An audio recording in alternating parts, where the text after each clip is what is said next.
دربار میں حاضر ہوئے۔ جیسے ہی وہ حاضر ہوئے تمام لوگ ان کے ادب میں کھڑے ہو گئے۔ خواجہ بختیار کاکی فرمانے لگے، اے لوگوں بیٹھ جاؤ، آج میں پیر بن کر نہیں بلکہ دربار میں ایک مجرم بن کر آیا ہوں اور مجرموں کے ساتھ یہ سلوک روا نہیں ہے، بیٹھ جاؤ۔ سلطان شمس الدین رحمت اللہ علیہ عرض کرنے لگے کہ عالیجا یہ عورت آپ کے بارے میں یوں کہہ رہی ہے۔ حضرت خواجہ بختیار کاکی رحمت اللہ علیہ نے اس عورت کی طرف دیکھا اور فرمانے لگے کہ میرا رب جانتا ہے کہ اس عورت کو میں جانتا ہی نہیں، نہ ہی میں نے کبھی اس کو دیکھا ہے۔ وہ عورت کہنے لگی، اچھا وہ وقت بھول گئے جب لوگوں کو تہجد کے وقت پیغام بیچ کر مجھے اپنے ہاں بلایا کرتے تھے اور میرے ساتھ اپنی راتیں رنگین کیا کرتے تھے۔ اب جب بچہ پیدا ہونے والا ہے تو اب تم ماننے کو تیار ہی نہیں۔ یہ دیکھو گواہ بھی موجود ہیں۔ خواجہ بختیار کاکی رحمت اللہ علیہ کے ماتھے پر شرمندگی سے پسینہ آ گیا۔ خواجہ بختیار کاکی رحمت اللہ علیہ نے آسمان کی طرف نگاہ اٹھائی اور بارگاہ الہی میں عرض کی، اے مولا اگر تو اسی حال میں میرے سے راضی ہو تو میں بھی تجھ سے راضی ہوں۔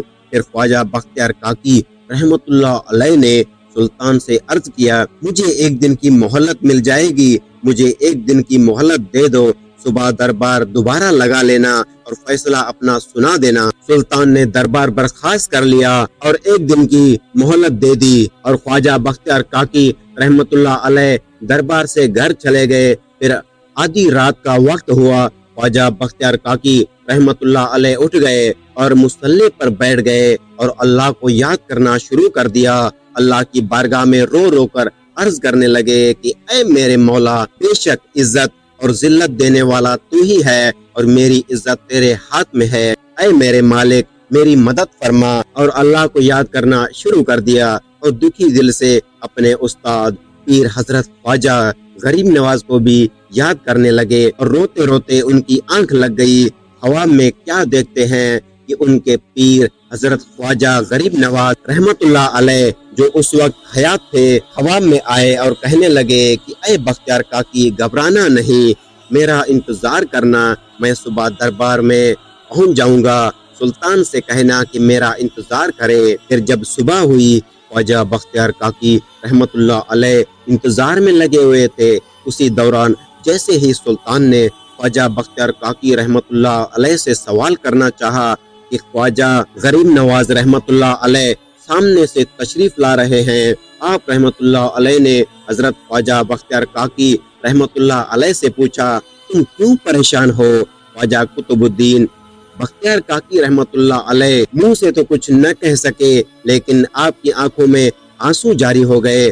سرکار خواجہ غریب نواز رحمت اللہ علیہ نے اس عورت کی طرف غصے سے دیکھا اور کہا، اے عورت کے کوکھ میں پلنے والے بچے، تیری ماں قطب الدین بختیار کاکی رحمت اللہ علیہ پر تیرے باپ ہونے کا الزام لگاتی ہے تو ان سب کو سچ بتا۔ وہ عورت کہنے لگی، بھلا کوکھ میں پلنے والا بچہ بھی کبھی گواہی دے سکتا ہے؟ آپ سرکار رحمت اللہ علیہ نے فرمایا، چپ کر بدکار عورت، اللہ چاہے تو سب کچھ ہو سکتا ہے۔ خواجہ غریب نواز رحمت اللہ علیہ کا ارشاد فرمانا ہی تھا کہ اس عورت کی پیٹ سے اتنی صاف آواز آئی، ادھر موجود سبھی لوگوں نے صاف صاف سنا۔ بچے نے پیٹ میں کہا، السلام علیکم حضور، میری ماں کا بیان بالکل غلط ہے اور یہ بڑی کرم کار ہے اور جھوٹی ہے۔ قطب الدین بختیار کاکی رحمت اللہ علیہ کے دشمنوں نے اسے سکھا کر بھیجا ہے تاکہ ان کی عزت لوگوں کے سامنے گر جائے۔ بچے کی یہ بات سن کر وہاں پر موجود سبھی لوگوں کو بہت حیرت ہو گئی اور اس عورت نے جھوٹ بولنے اور الزام لگانے کا اعتراف کیا۔ سرکار خواجہ غریب نواز رحمت اللہ علیہ نے فرمایا کہ عزت اللہ تعالیٰ کے ہی ہاتھ میں ہے۔ یہ کہہ کر انہوں نے بختیار کاکی رحمت اللہ علیہ کا ہاتھ تھاما اور دربار کے باہر جانے لگے۔ سلطان شمس الدین التمش رحمت اللہ علیہ پیچھے بھاگے اور عرض کرنے لگے کہ عالیجا کہاں جا رہے ہیں، ادھر جا رہے ہیں؟ فرمایا، بختیار کاکی میرا تھا اور تیرے حوالے کیا تھا تاکہ ان سے تم فیض حاصل کر سکے اور ان کی عزت کر سکے، اور تیرے سے یہ کام نہیں ہوا، اس لیے میں اسے واپس اجمیر لے کر جا رہا ہوں۔